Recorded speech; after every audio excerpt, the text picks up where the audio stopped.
Hello सलाम सत श्री अकाल नमस्कार। आप देख रहे हैं टुडे न्यूज मतलब आज का समाचार।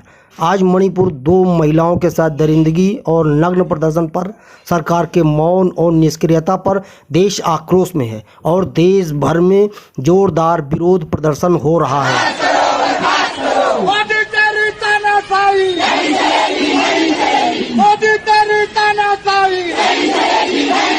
मोदी सरकार मुर्दाबाद,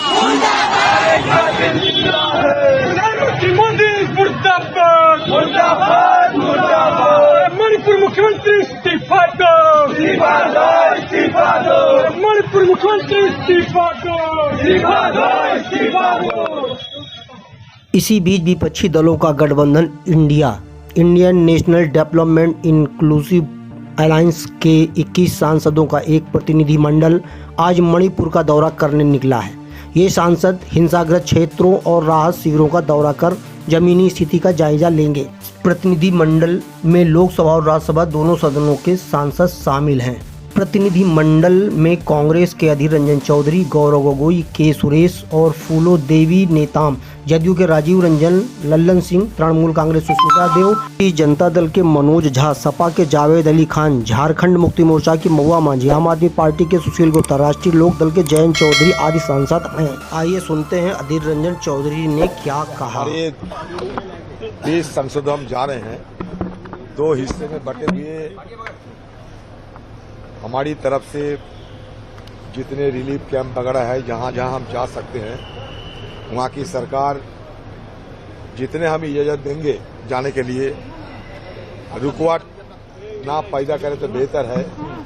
हम उसी तरह जाना चाहते हैं। स्थिति को जायजा लेना, हालत क्या है इसके जानकारी लेना, ये हमारा मकसद है। साथ साथ वहाँ शांति और सामंजस्य और सौहार्द की वातावरण पैदा हो। आम लोग पीड़ित है, दुखी है, आम लोगों की कष्ट निवारण करने के लिए सरकार पहल करे और साथ साथ सामान्य स्थिति जल्द से जल्द वहाँ बहाल हो। यही हमारा मकसद है। पीड़ितों को देखभाल किया जाए सही ढंग से, साथ साथ पुनर्वास की इंतजाम भी किए जाना चाहिए। ये सारे मुद्दे हैं हमारे, क्योंकि ये सरकार जिस ढंग से ये मणिपुर की मुद्दे को दिखाना चाहते हैं, ये सिर्फ कानून और स्थिति की मसला नहीं है, ये जाति दंगा है। हिंदुस्तान को आम लोगों को ये समझना चाहिए, ये जाति दंगा आज तक हिंदुस्तान में इस तरीके के नहीं हुई। ये जाति दंगा को मद्देनजर आज हमें सोचना चाहिए। सारे दुनिया में ये मुद्दे चर्चा में आ गए हैं। सिर्फ कानून और स्थिति की बहाना देते हुए ये सरकार मणिपुर की गंभीरता को टालने का कोशिश ना करे तो बेहतर होगी, क्योंकि मणिपुर की मुद्दा सिर्फ हिंदुस्तान में नहीं बल्कि सारे दुनिया में फैल गए हैं, सारे दुनिया में चर्चा की विषय बन चुके हैं। तो इसी के मद्देनजर जो ठोस कदम सरकार की तरफ उठाना चाहिए वो ठोस कदम सरकार उठाए। इसके लिए हम गुहार लगाएंगे और साथ साथ कल हम वहाँ के गवर्नर साहब से भी मिलेंगे। हम अपना जो तजुर्बा हुआ, हम लोग जो उपलब्धि हमारे होंगे सारे उनको बयान करेंगे। फोटो आप भाई हो गया, ठीक है, बीजेपी जरूर कहेंगे। कम से कम कुंभकर्ण की तरह नींद में तो डूबे नहीं है हम लोग। जहाँ सारे मणिपुर जल रहे हैं वहाँ बांसुरी बजाने के लिए तो कोई कोशिश नहीं कर रहे हैं हम लोग। हमारे सब चीज में फोटो ऑप्शन लगेगी, लेकिन हालात को मद्देनजर सारे हिंदुस्तान के लोग जानते हैं कि मणिपुर आज किस हालात में गुजर रहे हैं। मणिपुर के अंदर की खबर बाहर की वाले को किसी को पता नहीं है। विवस्त्र करके नंगे हमारे माँ बेटियों को सड़क पे दौड़ते हुए देखने के बाद अगर कोई कहे कि फोटोऑप्स करने के लिए जा रहे हैं, मैं उनके लिए शर्मिंदा महसूस करते हैं। कम से कम हर चीज में सियासत ना करे, यही हमारा मांग होगी। आज इतने महीने हो गए हैं, हिंदुस्तान की प्रधानमंत्री कभी मणिपुर जाने की कभी कोशिश नहीं की।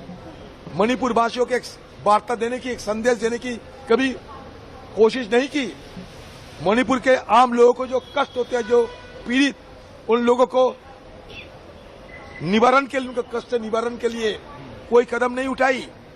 आज इतने दिन बाद जब विपक्ष ने धक्का मारे तो उनको नींद टूटने लगे। अभी सीबीआई की बात हो रही है, अभी छानबीन की बात हो रहे हैं, अभी तफ्तीश की बात हो रहे हैं, अभी किसी को पकड़ने की बात हो रही है। क्यों इतने दिन क्या सो रहे थे आप लोग? कुंभकर्ण की नींद हम लोग टूटा है। हमारी धक्का से ये सरकार की कुंभकर्ण की नींद टूटे और वो अभी हरकत में आने की कोशिश कर रहे हैं, क्योंकि फिर दोबारा आम लोगों की आंखों में धूल झुकना बाकी है। आइए प्रतिनिधि मंडल के कुछ प्रमुख सदस्यों के भी विचार सुनते हैं। देखिए, हम जा रहे हैं क्योंकि आने वाले सप्ताह में हम लोकसभा और राज्यसभा में मणिपुर की बात रखना चाहते हैं। मणिपुर के लोगों पर जो गुजरी है उसके दर्द को, उनके चिंताओं को हम व्यक्त करना चाहते हैं और ये साबित करना चाहते हैं कि इंडिया अलायंस मणिपुर के साथ है। भाजपा का राष्ट्रवाद एक झूठा खोखला राष्ट्रवाद, उनको सिर्फ सत्तावाद पर विश्वास है। आज जो लोग वन इंडिया की बात करते हैं उन्होंने मणिपुर में 2 मणिपुर बना दिए हैं।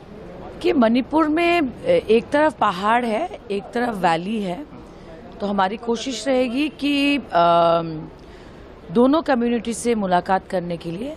और मैं पहली भी गई हुई हूँ, हमने देखा है बहुत सारे महिलाएं और बच्चे हैं वहाँ पर, तो रिलीफ का काम कैसे चल रहा है और सबकी सुनवाई होनी चाहिए कि लोग क्या चाहते हैं।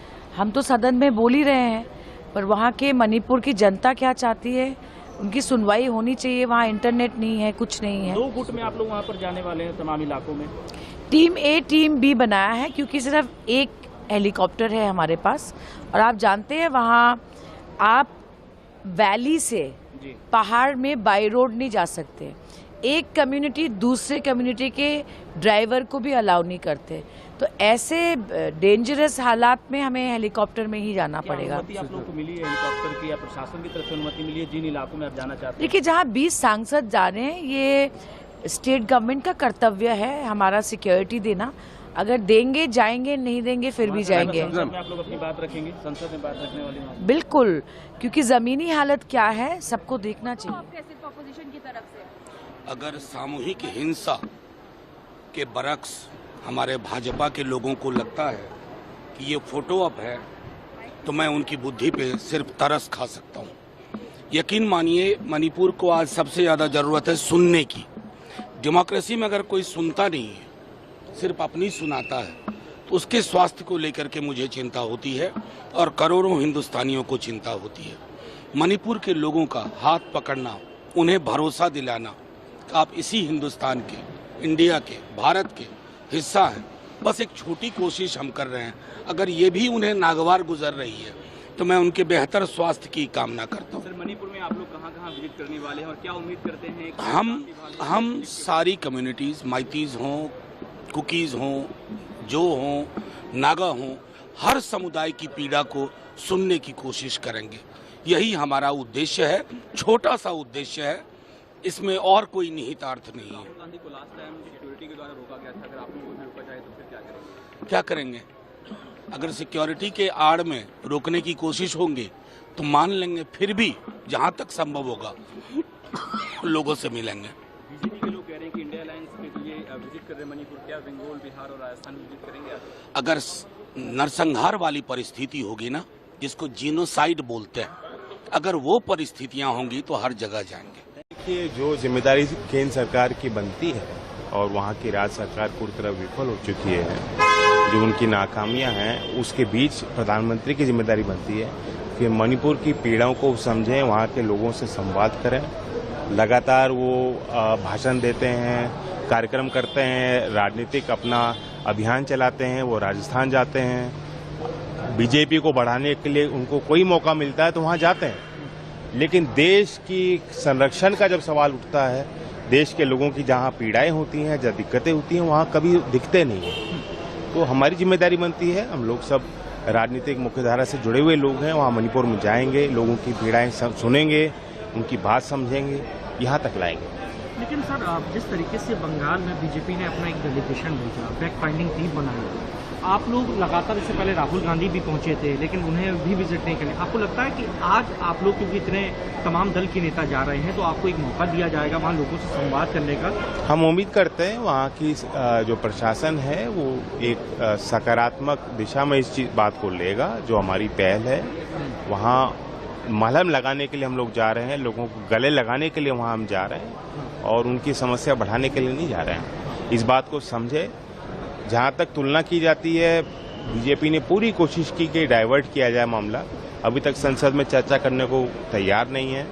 और राजस्थान, बंगाल, जहाँ जहाँ मतलब उनकी सरकार नहीं है, उन राज्यों का जिक्र करके वो चाहती है कि देश का ध्यान मणिपुर से हट जाए, जबकि मणिपुर की घटनाएं उन सबसे अलग हैं।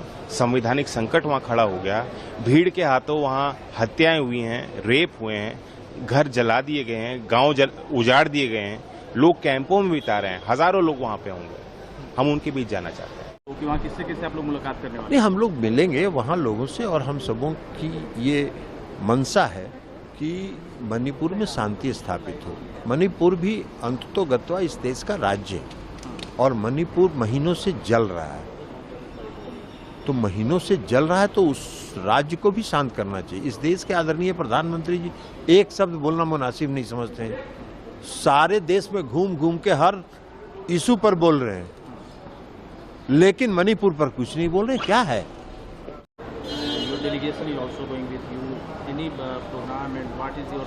We are going to meet over 50,000 people have been forced to flee from their homes to save themselves, and now they are in camps. So we are going to visit these camps, meet these people and tell them that we stand with them and we are with them and we are fighting for them. Do your delegation get permission from Government of India or Manipur government to visit, to meet the people? We've asked, obviously we've got permission and we are going to meet the people. We are not, we are Indian citizens and we are going to representatives of the people, and it is our duty to be there and stand with the people, and that is why we are going, and we've asked for permission to meet the governor also. And still your demand is that PM will come to Parliament and speak on... Yeah, we expect the PM we want the PM to come to Parliament and, after the discussion, reply. After, when you will come back, you will give a report to Parliament, or you will... we will definitely meet the governor and give a report, tell him about what we've seen and what has to be done, and definitely when we come back, it will be decided how to take it further. Thank you. आप जानते हो कि मणिपुर अभी 75 दिन हो गया जल रहा है। सिर्फ जल नहीं रहा है, अपना एक अविभाज्य घटक है, अपना एक देश का, हिंदुस्तान का एक राज्य है। कल परसों मिजोरम में भी उसकी प्रतिक्रिया आई है, और जिस ढंग से जल रहा है वहाँ सिर्फ जल तो नहीं रहा है, महिला 200 लोग की मृत्यु हुई है। उसके बावजूद महिलाओं पे जो अत्याचार हुए ना, वो इस देश को कलंकित करने वाली बात है।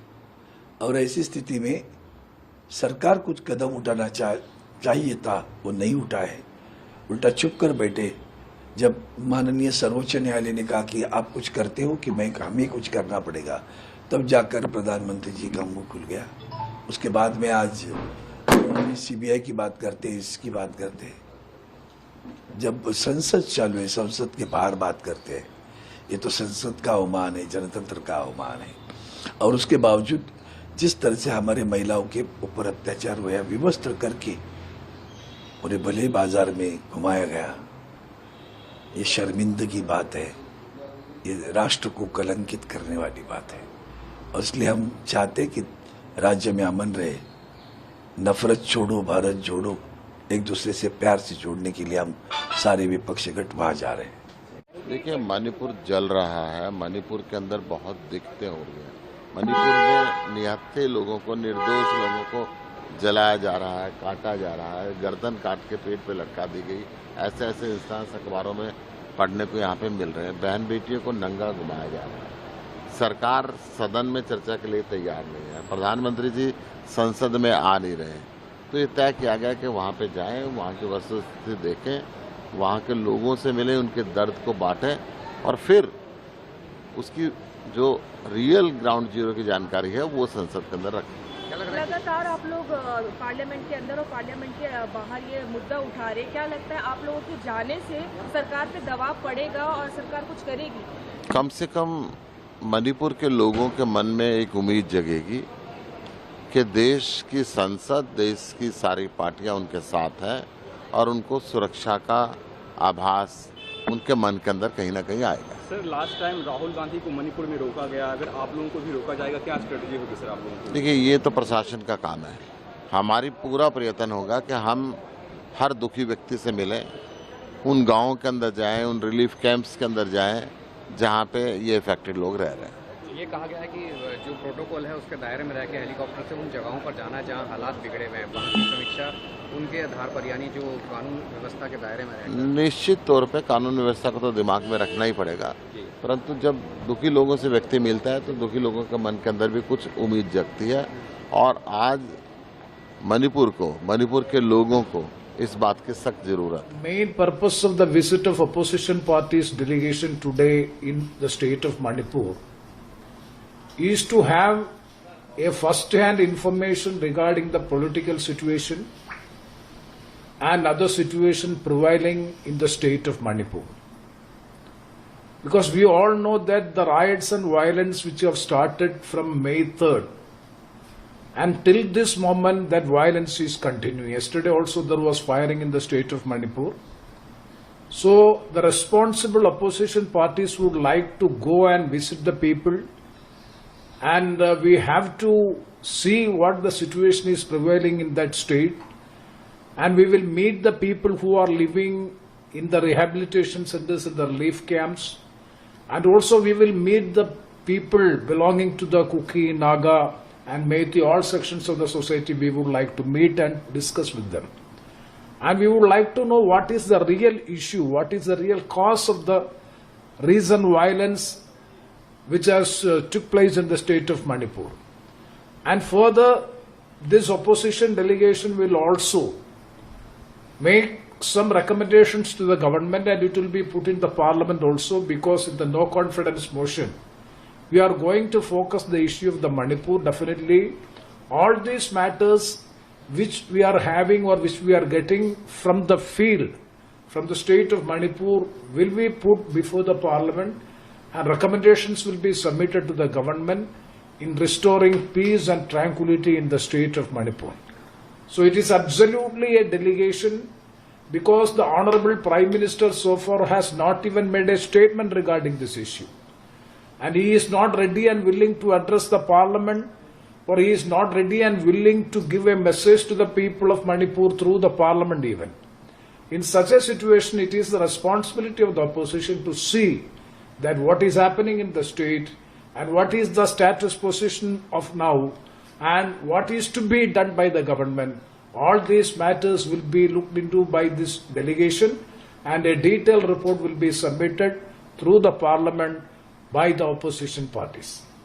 Sir, what is your planning today? So today we are going, and 2 days visit. It is planned to have 2 days visit, and we are planning to have, the first one is regarding the visit to the relief camps, the relief measures and the rehabilitation measures of the people who have already become the victims of these riots and violence. And also we would like to discuss with the Kuki people, Meitei people, Naga people and other sections of the society. And also we would like to meet the administration also, even the governor and other administration also. We don't know how far we are able to have discussion, effective discussion with them. And all these measures and all these matters will be done in a proper way.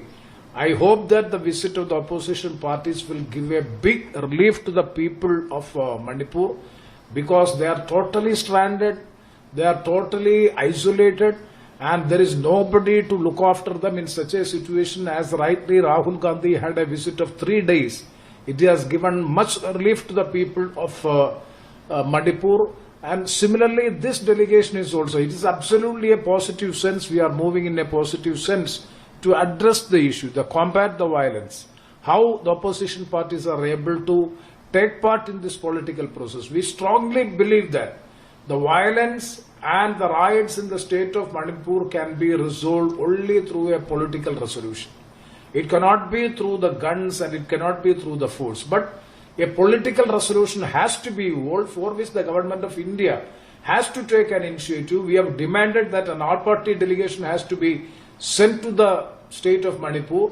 An all-party meeting has to be convened by the Prime Minister, but none of the demands of the opposition was not even heard by the Prime Minister. In such a situation, definitely we have to act proactively. That is why the opposition party delegation is going to the state of Manipur for a 2-day visit to collect the information and to see the situation and to analyze the situation and to give recommendations